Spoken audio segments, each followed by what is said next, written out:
JamesAllen.com is the online destination to easily design a customized engagement ring and save up to 50% compared to traditional stores. You pick a diamond, whether it's lab-created or earth-created, James Allen has over 200,000 conflict-free stones. Then you pick your ring setting and metal. And if you need some help, they have real-time diamond consultations available, where an expert can walk you through it all. Get 25% off your order at JamesAllen.com code podcast. That's JamesAllen.com code podcast.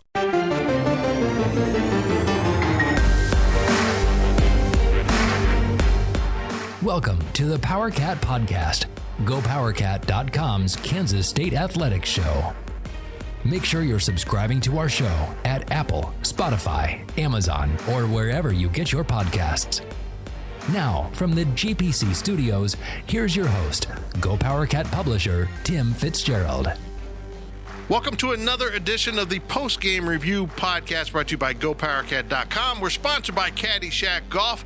Caddyshack Golf, where caddy with two T's. Visit Caddyshack Golf for all of your officially licensed golfing, woolly apparel, accessories, and more. Use code GPC for free shipping on your next order. Really cool stuff over at Caddyshack Golf. Make sure you go check it out. Tim Fitzgerald in the GPC studios, along with our football analyst, Brien Hanley, on the line. Brien, Kansas State loses to Oklahoma 37-31. We just mentioned off the air that it was a very entertaining game. Some of the things that K-State needed to go right didn't go right, including a catastrophic fumble in the first quarter. Brien, I can't recall, honestly, in covering football, a long time, back-to-back games in which first quarter fumbles really seemed to change the trajectory of the entire game. But it's happened to K-State in back-to-back losses at Oklahoma State and now to Oklahoma. Jakarta, you're right, puts the ball on the turf, and what looks like a scoring drive, if not a touchdown drive for Kansas State, all of a sudden turns around and gives Oklahoma a short field, and they end up with a field goal, but K-State chased those points all night, didn't they? Yeah, they did. I mean, because they removed K-State, we were moving the football right down the field, just like a hot knife through butter. They didn't have any resistance in anything that we were doing, and then we literally, and it wasn't so much that we fumbled, is the guy ran it back 50-something yards. Yeah. You know, it's one thing to fumble and make them go the length of the field. The guy ran the ball. I'm like, Jiminy Christmas, get him on the ground. And so it was catastrophic in two sense that we fumbled when we were moving and they ran it back, and it changed the momentum. And just what you said, we were chasing, the whole way. Yep. K-State did take the lead briefly, up 7-3. They had it at 10-10, and then it started to slip through their hands as Oklahoma got it to 34-17. K-State was playing catch-up. They couldn't catch up at that point. But, Brien, give me your overall thoughts on this K-State effort in this game. The guys played well. Here's what I'll say. I mean, it's tough for me to say and be critical of this, but I'm going to, Tim. We got to make a change on defense. Yeah. Having Skyler back there, I mean, literally it was completely different on offense. But on defense, we got to make a change. And again, I don't want to harp and be too critical, but we do not have the guys to play the kind of defense that we're trying to play, because teams have just figured out we're just going to run it right down their throat and they can't stop us. Right. And when we have three-man line, we get zero pressure when we don't blitz. So it's just like, what are we doing? At some point, you got to make adjustments. We didn't do anything. I thought the guys played hard. I thought in stretches they played well. We didn't get any breaks from the referees, but we got to make some changes where we got to make changes. But overall, I mean, I'm excited because the kids played hard, and if we have Skyler as our quarterback, the offense is an entirely different offense. Yep, I agree. That's why I'm excited. It's amazing what a difference that kid made on the offensive side of the ball. Let's stick with defense. You brought up a very, very good point. Kansas State's put in this 3-3-5 defense. It proved to be pretty effective in those first three games. And now that they've got into Big 12 play where teams can run the ball a little bit more balanced in their attacks, it has really proven to be not nearly as effective. What amazed me during the course of the game is they never flipped to the four-man front that I remember. Nope. And it's like they were just determined to make it work when it wasn't working, instead of giving Oklahoma different looks. Yep. I can't wrap my mind around that, why they would just stick with it. It's like, hey, we're going to sail the Titanic again, but we're going to hit the iceberg. We're going to just do it all over again because it didn't work out the first time, but we're going to try it a second time. I couldn't grasp what they were doing. Maybe it's because they're short on DNs now with a couple injuries, but come on, you got to try something different when your defense. And look, they didn't tackle great in space. I get some of the things that they did wrong, but I didn't think it wasn't a lack of playing hard. I didn't think the kids were lacking desire. I thought Oklahoma was having an exceptional offensive night, but they just couldn't get enough pressure at the point of attack to make a difference. Exactly. And then the one thing about it is that we're running this 3-man line to get more guys in the secondary. And that's fine. And get more speed on the field. And all that stuff is fine. But if you're not getting to the football, first of all, when they decided to run it, OU ran it. Right. And then we put up no resistance. But at some point, though, you got to make a change and get to the quarterback. The guy was 22 for 25. I mean, he did whatever he wanted back there, and he hadn't been playing that well. And it's not like OU's line is just this world's greatest offensive line where he had all day. We couldn't get there. And I'm like, at some point, coaches, put the guys in position to make some plays, man, because it wasn't working. You have to change if it's not working if you're trying to win. Just in my opinion, if you're trying to win, you got to do something that's going to work. This isn't working. They're going up and down the field on us. We're getting no pressure. And then, Tim, when we did bring pressure, lo and behold, we got there. It's amazing. Yep, exactly. It's amazing. Both of these teams ran with effect. Oklahoma more so than K-State. Oklahoma ran it 32 times, 131 yards, average 4.1 a carry. K-State ran it 27 times with Skylar Thompson only having one carry on a sack, but he did not want to run the ball at all in this game. They picked up 100 on the button, 3.7 yards per carry. Both have effective running games to set up the pass, but man, Spencer Rattler, you brought it up. He was on target, and I didn't count the throwaways. I don't know if these three incompletions, if there was any throwaways in there, but he 22 of 25, one was picked on those 2 touchdowns. Oh my goodness, was he good? It was unbelievable. Yeah, he was. Yeah, he was on fire. He was doing things, and balls were on a rope.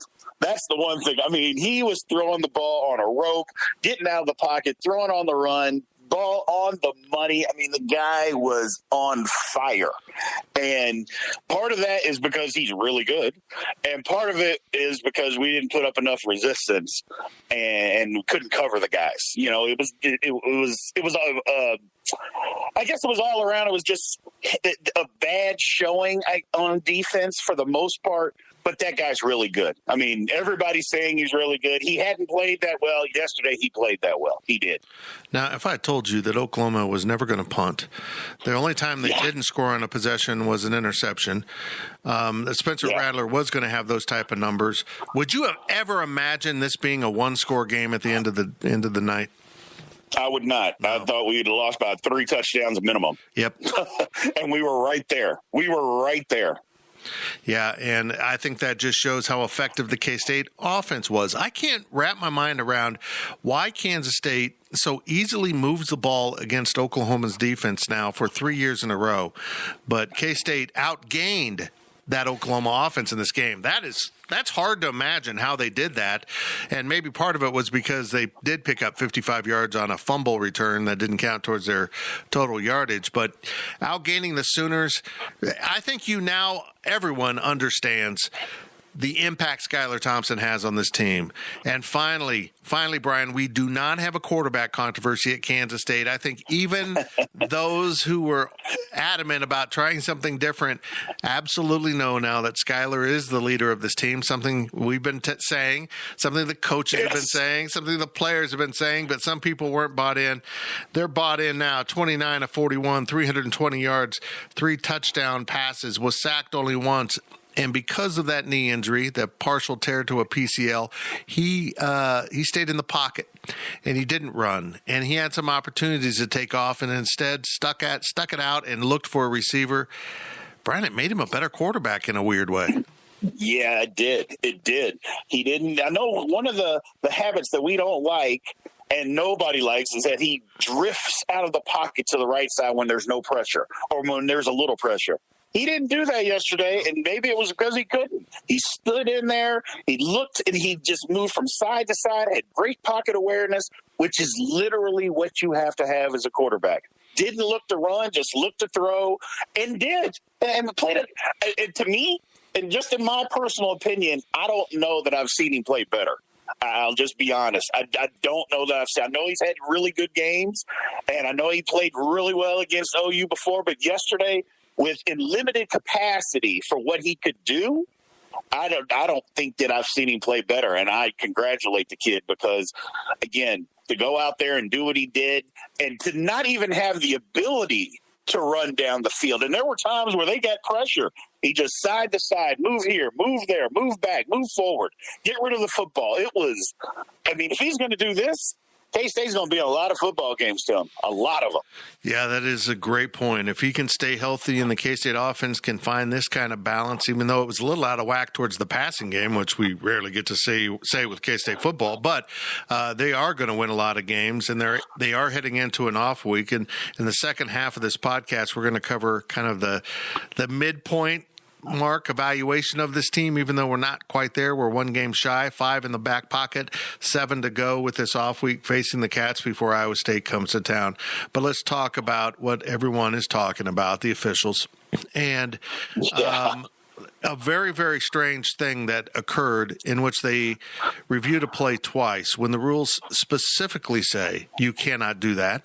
And they're claiming that new evidence came to light. No, that evidence was always available. That's right. You did review the play for illegal touching. You can't argue that you reviewed it for illegal touching in another way. I mean, maybe you missed it, but the rule is specific. And the Big 12 has come out and said, oh, no, our officials didn't do anything wrong, which is what the Big 12 always says. The Big 12 could have the 5th down controversy, and they would not blame their officials. The Big 12 could have an official murder a player on the field, and they would not blame the official. I'm really sick of it. Just admit you screwed up. It can't be undone, but just admit you made a mistake, just the same way you make a kid who gets called for targeting. Accept the responsibility for a mistake, even if it isn't really that much of a targeting. Brien, just give me your thought. Now, look, I want to say this. They got it right. They got it right. He did touch that ball twice with his foot. You cannot do that. But you also can't review something twice. And you don't get to make up the rules as you go along just to get it right. That's not how it works. It never worked that way. If it worked that way, we wouldn't have replay, because way back when Oklahoma had the fumble recovery in was a bowl game that was not seen by the officials, and there was no replay. That's what led us to this point. If you could just do whatever you wanted to, that would have been a fumble recovery. You can't make the rules up as you go along, and that's what the Big 12 did, and they let Oklahoma do it, and I don't blame K-Staters for being mighty pissed off. The thing that just drives me insane, Tim, is for instance, I have never, and I've been watching football 40 years, I have never had an official go over and stand next to an opposing head coach and let the opposing head coach plead his case for damn near 5 minutes on why he thought something else should be reviewed. Right. I was like, what are we doing? Play the football game. You made your decision. What are we doing at this point? And then for them to come back, I'm like, if you can review reviews, everybody's going to do that. Absolutely. I mean, that should be what happens from now on in every football game. A review doesn't go your way. You know what? I need you to review that again. Well, K-State should have done it. Yeah, that's exactly what they should have done. I'm like, because that's literally what happened. And the official let it happen. I'm like, well, then I need you to review everything twice. And we're going to review everything twice, because this is absolutely ridiculous. I couldn't believe it. And I'm like, and again, you're right. Although it was absolutely unfortunate, but you can't do it. It was, hey, he hit it twice. He did. And it was just one swing of the leg. I get what his intent was, but you know what? Intent is intent, and what happened was what happened. And what happened was he hit it twice, but you didn't call it. Yeah. And if you don't, it's just like a holding penalty that you don't call, or a face mask penalty. I was part of a face mask penalty that didn't get called in 1998 against Nebraska. Yep. It didn't get called. And it was plain as day for millions of people to see. Ref was standing right there and didn't make the call. So if you don't call it, you move on. But you can't, that probably, I guess I see on the big screen that it did happen. So, yeah, we'll go ahead and review it again. It was ridiculous. And, Brien, I feel like the second overturn on K-State was just as bad. It was worse, I think. They looked at the evidence, and they didn't have the evidence, and they still overturned. Folks, the ball can touch the ground if it's in the receiver's hands. That is not illegal. That is what they ruled, is the ball touched the ground. That does not make it a non-reception. If the ball is jarred loose, if he has to re-catch the ball, if it helps him catch the ball, none of that happened. The ball never moved in Landry's hands. He had it clamped between his fingers.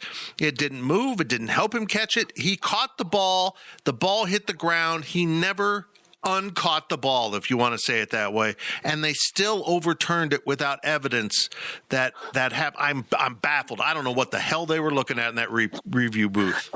Yeah, I don't know. Other than, and I know a lot of K-State fans are going to say this, and I'm never a guy that says it, but you know what? It's almost like they're trying to get OU to win the national championship on their way out the door, because it was, hey, we're going to give you these calls. We're going to get to so you can help win the game, so you can stay undefeated. So whatever money comes towards the conference, here's this money as you're leaving. That's what was going through my mind. And I don't like to get into conspiracy theories, because I like to believe that things happen on the football field and you can control all of that. But that's what it seemed like. I don't blame people for thinking that, because I'm like, it was plain as day that the kid caught the ball and all it did was hit the ground in his hands. It'd be one thing if it hit the ground and it bounced up into his chest or into his stomach. I get it. That's not a catch. That's not what happened here. He caught it. The ball hit the ground. He rolled over. The ball was still in his hands, hadn't moved. First down. But they didn't give it to. I'm like, you know what? At some point, it's like, what are you doing? Literally, what are you doing? Yeah, and the third one that probably went unnoticed by a lot of people, but it happened right in front of me where my seats are in the press box. I had a perfect alignment on it. Deuce Vaughn was tackled. The tackler rolled him over. Deuce's knee never touched down, and the tackler threw him ahead a good yard. The mark was 2 yards behind where it should have been, and K-State, instead of having a 1st and 10, ended up in a 3rd and 1, in which they had to go to 4th and 1 before they picked it up. Little things like that. You're overturning calls, and then you don't even review a blatant bad spot in a crucial part of the game. Brien, they've got a problem with replay, and it doesn't go all the way to just simply being that targeting is screwed up and the process is screwed up. I think they're hiring old farts to go up into the press box because they're too old to be on the field now. And they're not handling the technology and the ability to make quick decisions the way they should be. This is why that thing wasn't reviewed. What are you watching? That's your whole game. That's what you're in charge of, is buzzing down and saying, hey, we're going to review that mark. It's an important part of the game. This isn't like the fourth quarter of a 30-point game. This is an important mark in the game. This first down is important for Kansas State. Oh, we're not going to review that. Well, I wasn't paying attention. I was having a snack. I don't know what's going on in the replay booth, but it's broken. Yeah, it's broken. Doesn't work the way that it should. And maybe you can chalk it up to they had a bad day yesterday, and that's fine. But you have a bad day as an official. You make a bad call. I get that. You don't continuously miss replay calls. That's what it's there for. And it's worse. In college, they replay everything, it seems like. Where in professional ranks, they don't. But in college, they'll replay anything. Right. And it didn't seem like they just did. I'm like, I don't know. And again, I'm not the guy that wants to blame everything on the officials. I'm not that person. But K-State got hosed by the officials yesterday. I'm not saying that's why they lost, because there were opportunities missed. And again, we'll get into, they didn't put up enough resistance on defense, and they didn't. But the refs did not help. No. The refs did not help. No, it was craziness, and don't even start me on this targeting rule. We got through a game without a targeting. It was kind of impressive. I don't know how we did that, but I did clearly see football yesterday in which the ball carrier was lowering the crown of his helmet to clear out tacklers, but that isn't targeting. Because it's not going to harm the ball carrier. I don't understand what they're going for in targeting anymore. I see targeting called on defenders when it's not targeting, when it's, I posted this on Twitter on Saturday. Brien, if you have to go to the replay and parse it and replay it and slow it down and mull it over, you know what it is? It's not targeting. Exactly. Targeting should be obvious, blatant, and dangerous. Yep. And if it's not those three things, it's not targeting. It's not. Nope. And can we get away with this vagueness of a ball carrier that is unprotected? I mean, if you're a receiver and you're going across the middle, that's part of the game. Football. That's football. It's football. If you're worried about that guy not being protected, don't throw that pattern. That's correct. If that's your concern, don't put your receiver in that position. Now, I get it on crackback blocks and things like that happen in a natural occurrence of the game that are very dangerous. But we had an Oklahoma player spike Deuce Vaughn on his head. Yeah. That's a dangerous play. And you know what didn't happen? He wasn't ejected. Nope. It's just a personal foul. When it was much more egregious than any targeting I've seen in a while. Yep. Just a personal foul. You get to stay and play. You might have broken his neck spiking him on his head, but that's okay. Well, I'm just lost at what's going on with officiating. Lost. And you know what I think it is, Brien? They've made it too complicated for these old guys. They just can't. They can't do it anymore, and it's just gotten too complex. Instead of having a rule book, they know that I can screw it up, and they'll fix it up top, but they don't fix it up top. They make it worse too often. I've said this for years as far as officials. They don't hire, and I know this is going to sound bad, but I'm going to say it anyway. They hire a bunch of guys that are older that can't. For instance, you see those guys running, trying to keep up with these kids running up and down the field. I mean, I'm like, there's no way they can keep up with those. You see half of them limping through. I mean, you got to get officials that are younger that can see what's going on, get in the action, be part of it. I'm not saying that older guys can't do that. That's not my intent. Or older guys or women, whoever. I'm not saying that can't happen. But you know what? People don't play football in their 50s, like Tom Brady might. But you're not seeing a bunch of guys running around playing football in their 50s. There's a reason for that. So why, as an official, in the middle of the football, why are you out there in the middle of it trying to do the same things? You got to get guys that are in there that are more. I don't know how you get, younger officials. And I'm not saying the game has to be younger, but it's got to be better. It's got to be better officiated. I know that. So guys are getting bigger, stronger, faster. So if that's going to happen, then why can't officials? Why don't we hold officials to that same accountability? And it doesn't seem like we do. It seems like we just let that slide. And I'm like, we can't let that slide because it's getting worse.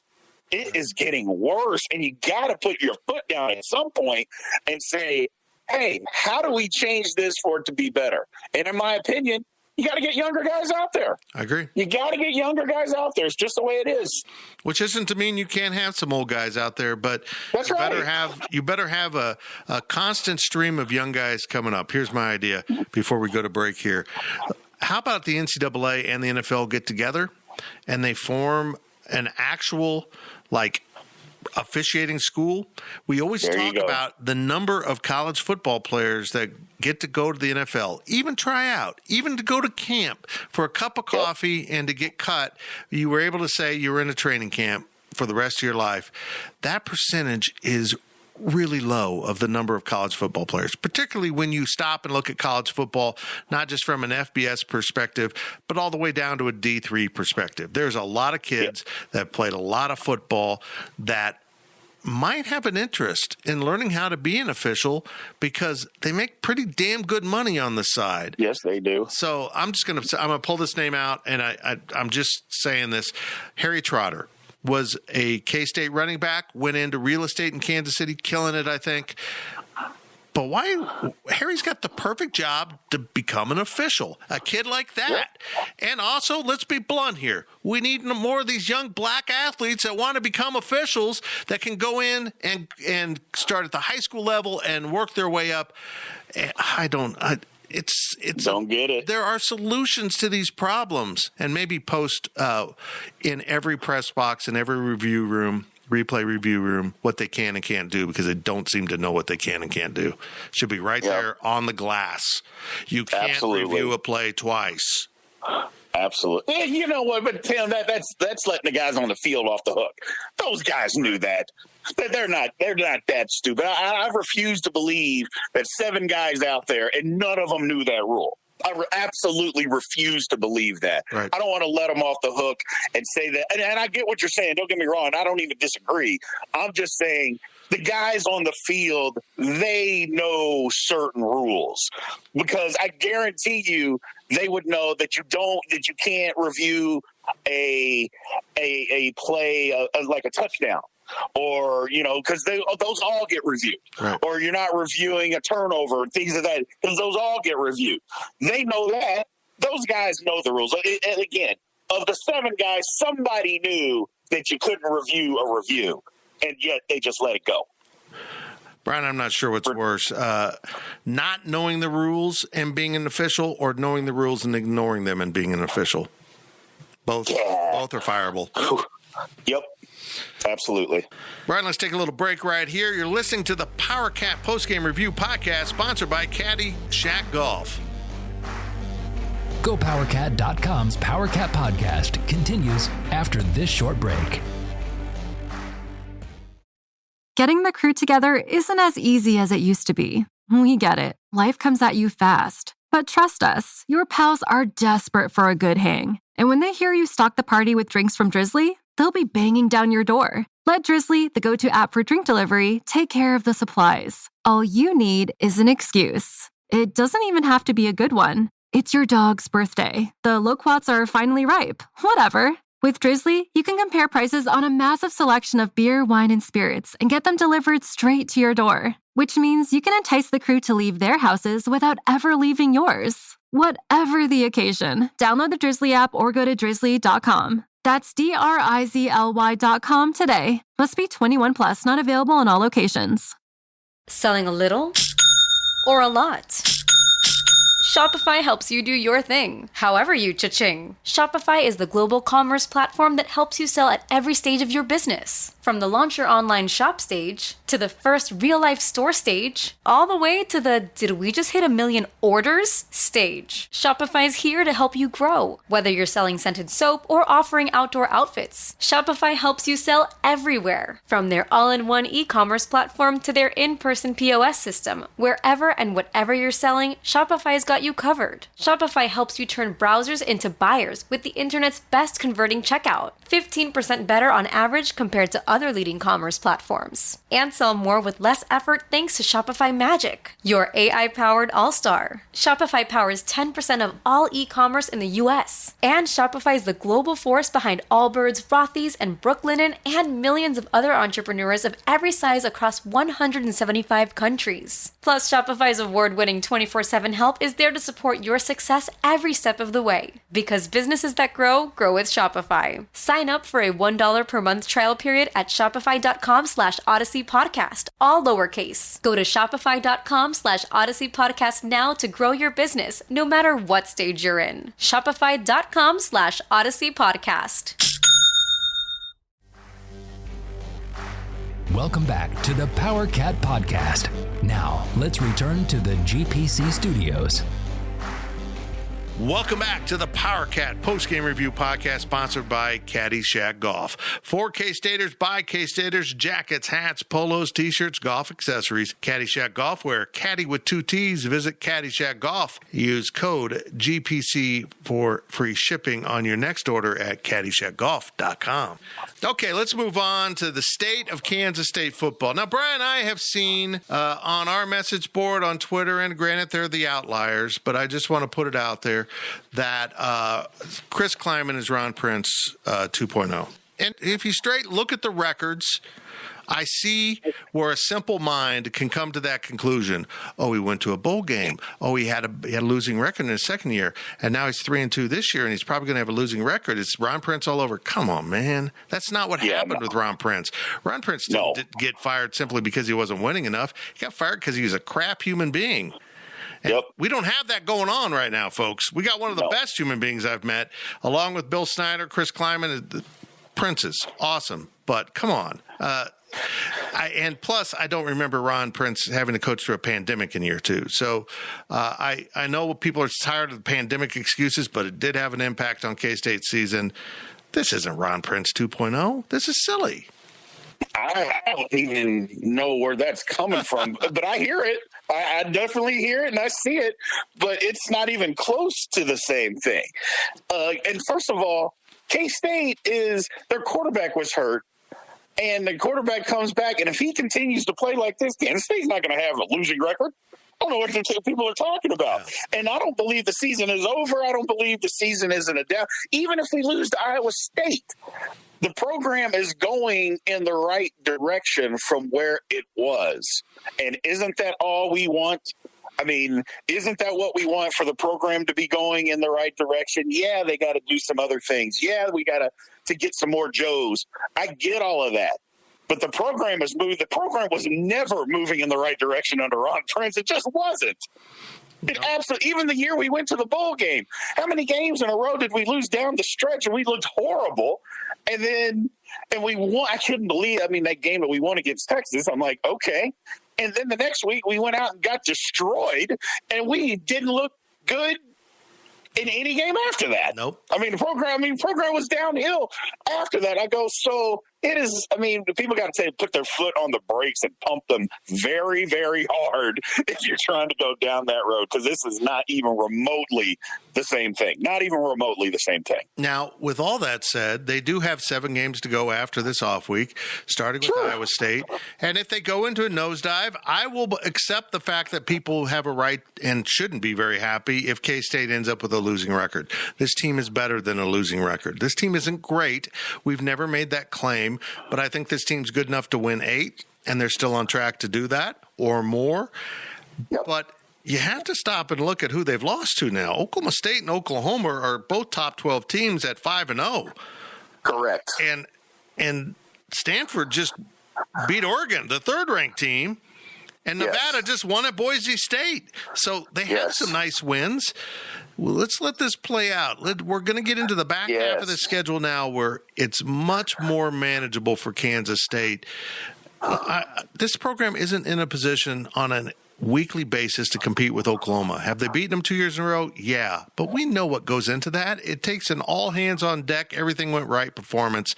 They didn't get that on Saturday, but it doesn't mean they're falling off the ledge. No, absolutely not. Again, some you win some, you lose some. You know, and yesterday was a game that we lost, that we could have won. I admit we could have won the game. But OU's really good. Yeah. I mean, let's not kid ourselves on how good they are. Oklahoma State, they weren't world beaters. Oklahoma State's 5-0. I mean, Oklahoma State is a good, and I know, and I don't know why other K-State fans, I think they do know. I think sometimes they don't accept it. Oklahoma State recruits very, very well, and they get a ton of athletes, and they have a ton of athletes on their team, and they're good. They're good on defense. They're good on offense. So K-State, the season is right here in the balance for us to just grab. Nothing is off the table as far as, obviously winning a national championship, but did anybody ever have that on the table to begin with? So let's talk about some stuff and put it in perspective. The season is right here. And to me, it's beginning today. Okay, everything, the first 5 games, we moved on. We played. We're going to get a bye week. Let's reset. and then let's move forward from there and see what we can do, because I think we got a lot of stuff in front of us, a lot of stuff. And nobody is blowing me away. I thought Texas, maybe they're good, and then they look ho-hum at TCU. And West Virginia, right. I thought, boy, they look good against Oklahoma, and then they go home and lose to Tech. I don't know right. who's good or bad in this conference, other than the fact that I know that there's 2 unbeaten teams in this conference, and they're both pretty good. Are they up to normal standards? I don't think Oklahoma's as good as they have been, but they are still the best in the conference. Hell, let's be blunt here. The best team in the conference is Cincinnati, and they're not even in the conference. Yeah, absolutely. Cincinnati's really good. I mean, but it just goes to prove, and BYU might be as good as Oklahoma, and it just goes to prove all those people that say, well, you can't replace Oklahoma and Texas. Maybe you can't replace them in TV ratings, but really that's not what's important in the big picture. This new conference is going to be pretty good on the field, too, because when you have 12 teams that all respect each other and get after it, someone's going to emerge. Someone's going to emerge as the team. I think K-State's in pretty good position. I don't think that the program's in great position. I'll admit that. They're failing in some recruiting areas where they shouldn't be failing. They need to evaluate how they're going about recruiting. I will be very blunt about that. I think they aren't putting people in the right positions to succeed behind the scenes. But the transfer portal changes all that, Brien. Look at Oklahoma State. Yeah. They have a star running back from Utah State. And Utah State's still pretty good. There are players everywhere that might want to move up, and K-State has done that, had success with that, and they will go back to that. The transfer portal changes everything, doesn't it? It absolutely does. It gives teams opportunities, kind of what I mentioned previously, and that we've talked to him, is that although we hope that our quarterback is on campus, me personally, I don't think that he is next year. I think there's somebody else that's going to be available that comes in and plays. And that's okay, because now this transfer portal is literally part of recruiting. I know some people don't like it. Hey, you got to embrace it because it's here. So if it's here, then use it to your advantage. And it is now part of recruiting, just like anything else. And so you got to get out there and get after it, because everybody else is going to. Even the Alabamas of the world are going to use this transfer portal to their advantage. So if they can do it, we can do it. And we should do it. And there's going to be plenty of kids that we're going to be able to go get through this and change some things, because it's kind of what you said before, especially on the recruiting front. There's just some places that we aren't in place that, and this is just me being a K-State guy that played at K-State and knows what was here when I was there, is the footprints and where we get guys, we're not there anymore. Right. And you have to be to compete. Like, we've got to be able to be in Texas and get guys out of Texas. We got to go be able to be in Florida and get guys out of Florida. We did that when I was at K-State. Right. We don't do that anymore. I mean, and I get you're going to swing and miss a lot of times. You're going to. And maybe I know the budgets are what they are. And you're going to swing and miss and maybe some way. But if you plant the seeds, eventually it will grow. And you just have to do that with this recruiting thing. K-State pops into Florida once in a while. They had Josh Youngblood, who transferred, and R.J. Garcia now out of Tampa. People ask me, why do you want South Florida in the conference? I'm like, I don't really care about South Florida. I want Tampa, St. Pete in the conference to go with Orlando and UCF. I want that entire corridor in central North Florida, however you want to say it, to be carrying Big 12 flags, and all of those kids in those high schools know that this is a Big 12 town. My local school is a Big 12 school, and I think it'll raise the profile of recruiting for Big 12 teams in that Central Florida area tremendously, and I'm all in on it. But they skipped South Florida this time around. I think they might revisit it, but I don't know. South Florida's got to take care of some business. Let's get back to K-State. So, I like where this team is, but I find myself all of a sudden like, now they got to fix defense. Defense seemed to be good, and offense was having issues. They got to figure out this defense and why they're getting torched so much. Have they just been outmanned at the point of attack, or is there something really flawed about the way they're running the three-man front? I think it may be a little bit of both, but I don't think that we just don't have the personnel to be able to run it. When teams decide they're going to run the football here the last 2 weeks, they've run it and run it well. And we can't get the pressure that we need. It's one thing it's one thing to run a 3-man line if you're getting pressure. And if you're going to get pressure, that's fine. But if you're not going to get any pressure, then it's a problem, because you're going to have 10 guys in coverage. If nobody's rushing the quarterback, eventually somebody's going to get open. Right. And that's what's happening. So it's personnel, it's scheme. I think you got to make changes when you got to make changes. That's one thing that I'm really disappointed with the coaching staff on, is like, we don't make adjustments at halftime. It absolutely drives me insane. And we got to be able to do that, not only at halftime, but on the sidelines. The guys in the booth, what are you doing? Tell them, hey, this is going on. Make adjustments, because if you don't do that, it's hard to win football games, tough and close football games, when somebody's doing something over and over again and you don't adjust to that. Well, it's hard to win a game like that. Sure. You got to be able to adjust. And we don't do that. And it just drives me bonkers when I see it, because I'm like, guys, they're running the ball right at us. They're not running. It doesn't matter about the speed that we have out there. They're not running outside zone plays. They're not running sweeps. They're literally running inside zones and off tackle right at us. We got to get more people in there, bigger people in there.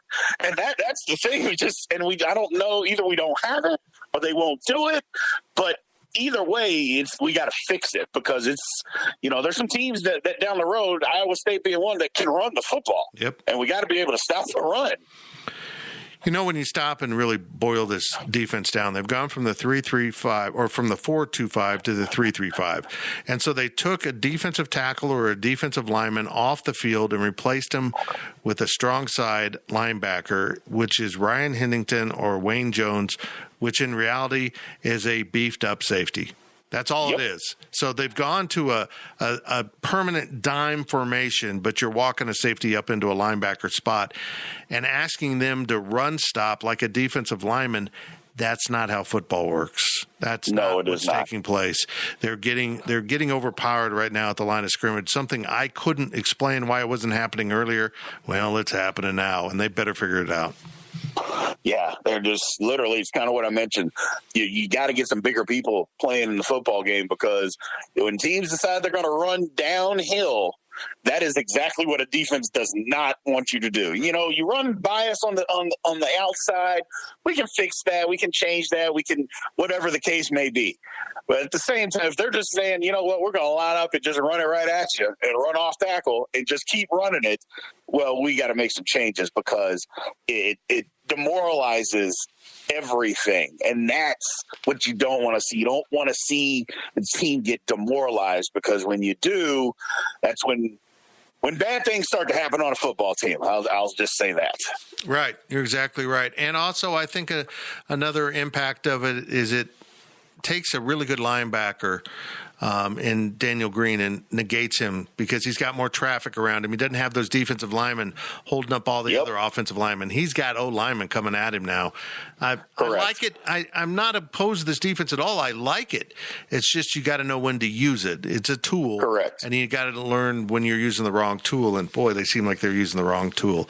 Offensively, I think everyone's optimism has been boosted. If Skyler can stay healthy, this offense has potential. They still lack at receiver a little bit, but Mr. Landry Weber stepped up and became the kind of possession key catch guy that we knew he could be.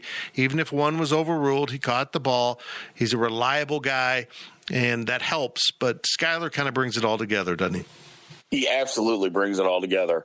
Again, what I've been harping at for the last couple of weeks is a quarterback just being able to drop back, see the defense, and throw the ball 12 yards down the middle of the field.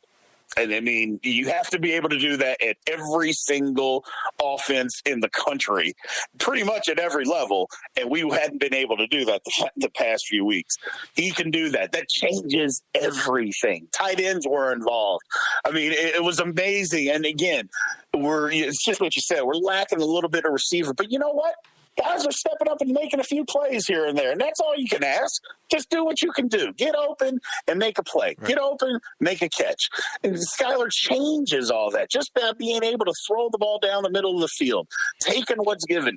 And let's abandon the quarterback run game for now until he's completely healthy. We've got plenty of running backs that can run the football. Let them do it. Let them do it. And and I know that it's going to take a step back with certain things. And I know that that's been a staple of a K-State offense forever.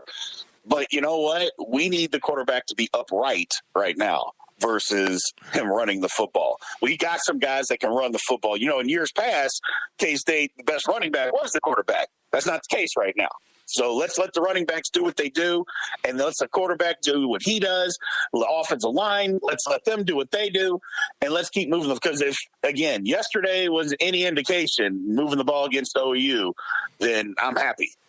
Because we moved the ball at will, and it was very promising. And I mean, if we can continue to do that all year, we're gonna be in every game. It's going to be exciting, and I'm excited for it. I agree. I'm all for the quarterback run game, but I like it as a change-up pitch. Just do it. Yeah, that's right. Don't expect it and pull it out. And let's wrap it up with this: special teams. They finally showed up. They've been really good the last 2 weeks. Unfortunately, it's been in defeat. And I'm not just talking about Malik Knowles taking back-to-back games with a home run hit on a kickoff return. The punting's been solid. The kicking off's been solid, other than someone's heel got in the way. Field goals, Staten Winkle's been money. Special teams has really come to form now and is impacting the game. And I think against lesser opponents than what K-State's seen the last 2 weeks, we're going to see an impact to special teams coming down the stretch too. Absolutely. We're going to see a punt block. We're going to see a punt return. It's just going to happen. I mean, that's what K-State does. That's who we are. And just like you said, it's going to change. It may even change the momentum of a game where we're not playing as well. Get a big play on special teams, and then a snowball effect happens, which that happens a lot, which, you know, sometimes you need that little boost, and that's okay because special teams is part of the football game. So it's starting to come to fruition. Looks very well again, and it can be a weapon. We might as well use it. He is Brien Hanley, former Kansas State offensive lineman in the 97-98 teams, on the 97-98 teams, and our football analyst at GoPowercat.com. Brien, I appreciate it very much. We will reconvene, and we get a week off, man. You don't have to talk to me for a whole, 10 days. It's going to work out well for you. That's it for this edition of the Powercat Postgame Review Podcast, sponsored by Caddyshack Golf. I'm Fitz. That's Brien Hanley. K-State loses 37-31 to drop to 3-2 in the season and 0-2 in Big 12 play as they head into their off week. And we will talk to you in a week when the Cats are preparing to play Iowa State. Thank you for listening to the Powercat Podcast. Make sure you're subscribing to our show at Apple, Spotify, Amazon, or wherever you get your podcasts. Powercat Podcast. All rights reserved. GoPowercat.com.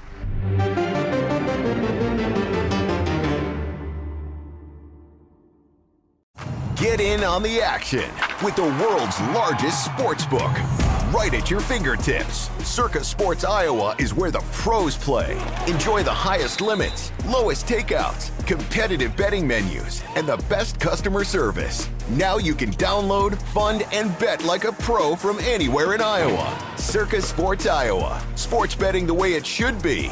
Download your new bookie today. Visit circasports.com for details.